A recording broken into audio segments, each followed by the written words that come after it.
MKM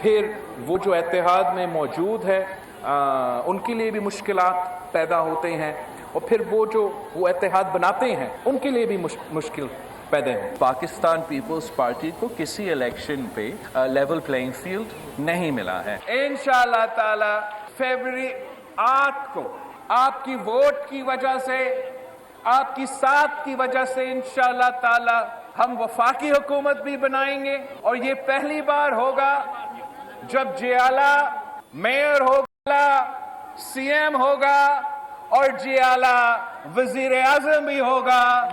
پھر ہم دیکھیں گے کہ کیسے اس شہر کی ہم قسمت دے، اور ساتھ ساتھ پورا پاکستان کی قسمت انشاءاللہ تعالی ہم ساتھ مل کے بدلیں گے۔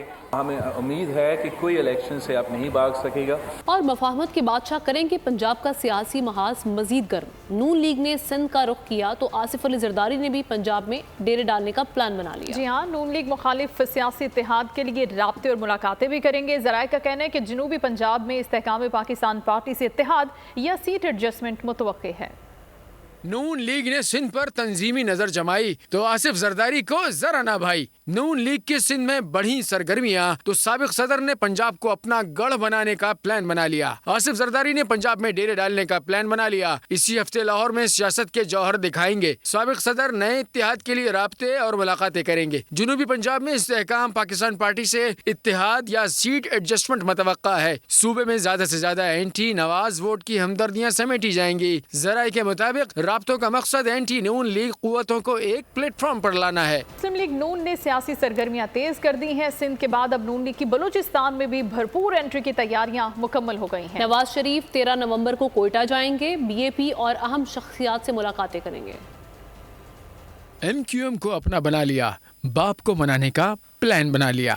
واپسی کے لیگی قائد نواز شریف کی سیاست چوتھے گیئر میں۔ سندھ میں سیاسی اتحاد کے بعد بلوچستان میں مضبوط قدم جمانے کی تیاری۔ نواز شریف 13 نومبر کو کوئٹہ پہنچیں گے۔ بلوچستان میں عوامی پارٹی کے کئی رہنماؤں سمیت دیگر اہم بلوچ رہنماؤں کی نون لیگ میں شمولیت کا امکان ہے۔ سردار ایاز صادق نے دعویٰ کیا ہے نون لیگ میں شمولیت کے خواہش مند رہنماؤں کی فہرست نواز شریف کو دے دی گئی ہے۔ جہانگیر ترین نے کہا ہے کہ ہم عوام کی امیدوں کو پورا کریں گے، ملک کو ایک مقام پر پہنچانے کے لیے سیاست کر رہے ہیں، چاہتے ہیں کہ صرف ملک کی خاطر کام کریں۔ انہوں نے کہا کہ عوام کے لیے ایک نیا ملک بنائیں گے جہاں پر ایمانداری ہوگی۔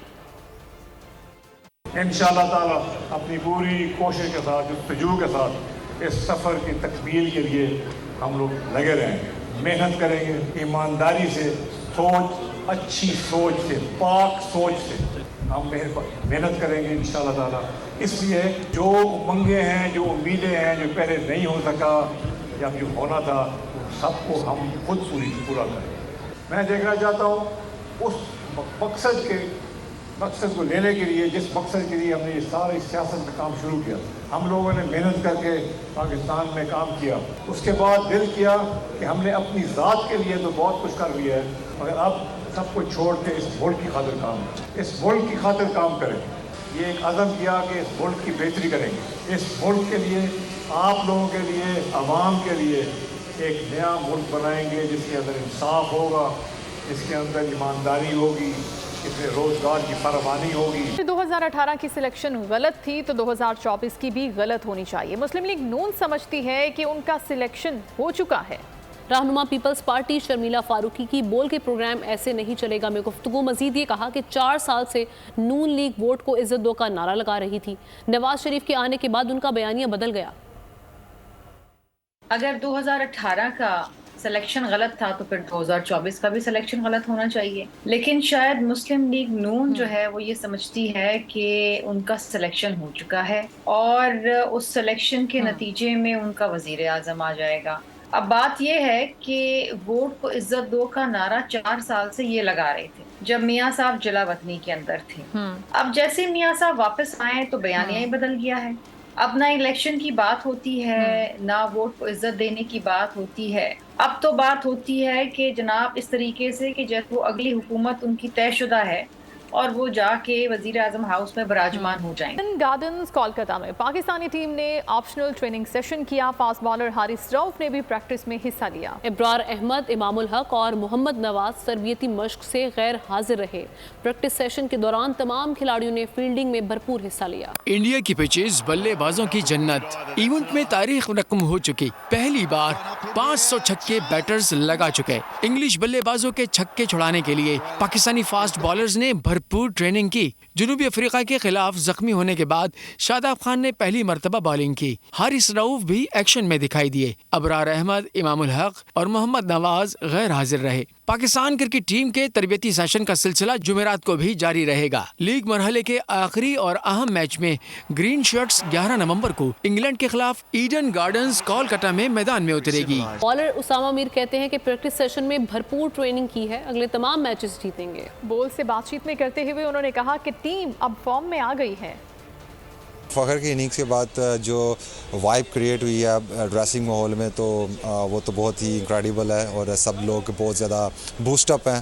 اس طرح کی اننگز جب آپ کے سامنے آپ کا پلیئر کھیلتا ہے تو پوری ٹیم ہی اس طرح کی اننگز سے بوسٹ اپ ہو جاتی ہے. تو کافی اچھا ماحول ہے. ڈریسنگ روم کا بھی بہت پازیٹیو ماحول چل رہا ہے. سو فار تو چیزیں ہمارے حق میں جا رہی ہیں لیکن اگر اللہ کو منظور ہوا تو ان شاء اللہ تعالیٰ آگے بھی چیزیں حق میں جائیں گی اور ان شاء اللہ تعالیٰ دیکھتے ہیں پھر آگے کیا ہوتا ہے. ان شاء اللہ جس طریقے سے پریکٹس سیشن ہوئے ہیں، جس طریقے سے آج بھی پریکٹس میں نے جو بالنگ کی ہے، شاداب نے جو بالنگ کی ہے، اس سے کافی حد تک ہمارا کانفیڈنس لیول بڑھا ہے اور مجھے امید ہے کہ جو آنے والے میچز ہیں اس میں ڈفرینس نظر آئے گا ان شاء اللہ تعالیٰ. کرکٹ لیجنڈ وقار یونس کی شکیب الحسن پر تنقید کا معاملہ سرحد پار کر کے اب بنگلہ دیش بھی پہنچ گیا ہے. ڈھاکہ ہائی کورٹ نے کرکٹ ورلڈ کپ کے کمنٹری پینل سے وقار یونس کے اخراج کے لیے ملکی کرکٹ بورڈ کو حکم نامہ جاری کر دیا. عدالت نے اپنے فیصلے میں کہا کہ وقار یونس کے خلاف مناسب کارروائی کے لیے کرکٹ بورڈ ICC سے رجوع کرے.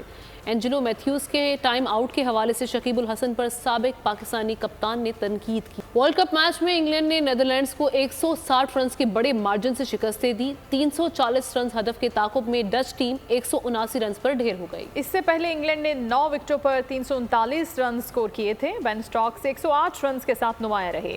ڈیوڈ ملان نے 87 اور کرس ووکس نے 51 رنز کی اننگز کھیلی.